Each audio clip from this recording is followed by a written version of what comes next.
Hello, friends, and welcome back to 5 Minutes of Authenticity with Pritha. I'm your host, Pritha Lal, and welcome to the space if you're here for the first time. And a very, very big thank you if you have been coming back, subscribing, following my little podcast, where I share a little bit of reflection, a little bit of thought from my experiences of interacting with some wonderful individuals who I have the privilege to work with as a life coach as they take steps towards their authentic selves.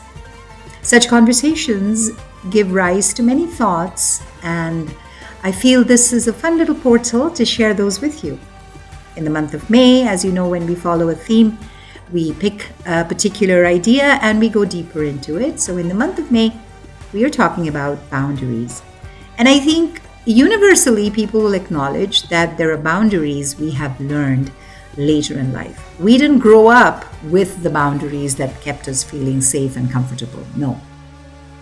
Most of us didn't learn boundaries from healthy modeling.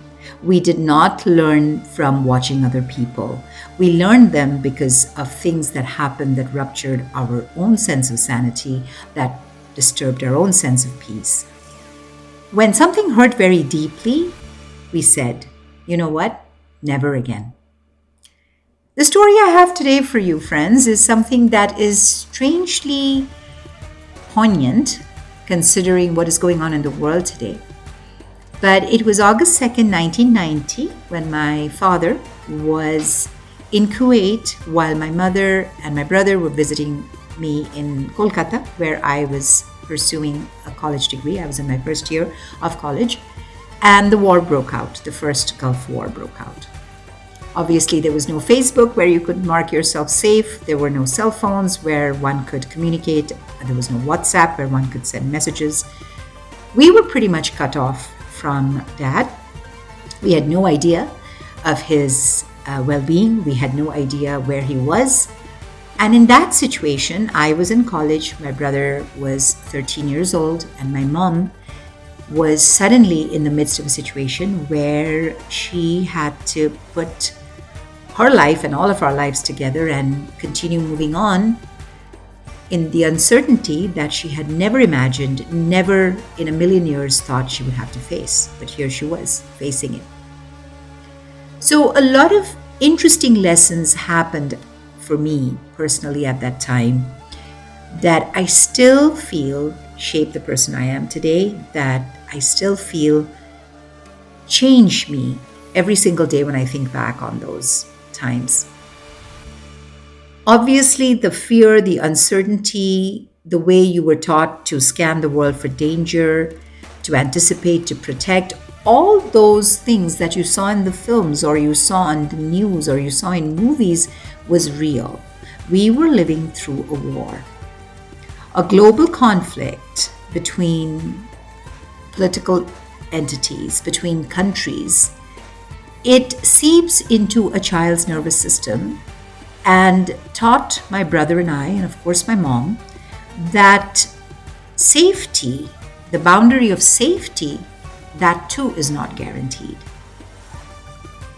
And so you learn to recreate and create boundaries that are based on lessons that you go through during that time. When I pick up, I don't pick up the newspaper anymore, but when I, pick up my phone and look at the news about what's going on in certain parts of the world, I can feel it very vividly. The only difference is probably there is a slightly better means of communication. People know where they're at. There are pictures of airports, etc.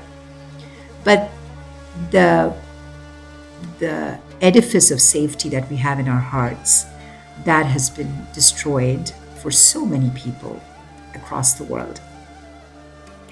During this time, I realized the importance of boundaries in a different way from the perspective of protecting your heart.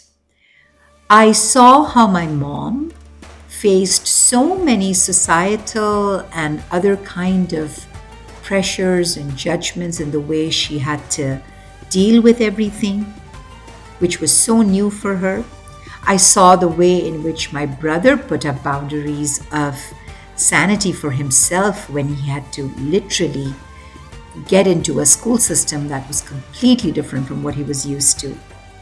My own boundaries went up in the form of uncertainty about what would I be doing, whether my dad would be able to come back.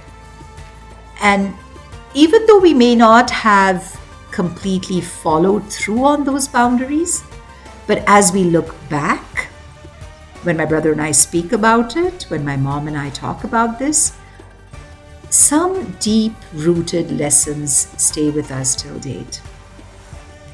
And I think at that point in time, it was only an instinct that said, this is too much, this is not okay, I need distance, I need safety.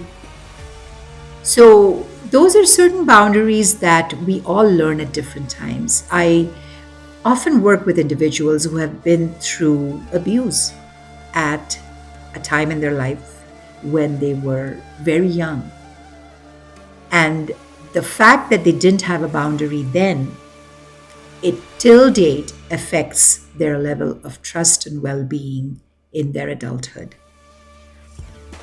So friends, as we think back on boundaries, think of one boundary you wished you had learned earlier. Maybe a boundary to not judge yourself.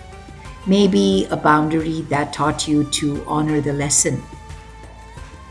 Next week, we will map 3 kinds of boundaries, friends: the physical, the emotional, and the energetic. Maybe that'll help us see which ones are we really good at and which ones needs some work. Until next time, this is Pritha.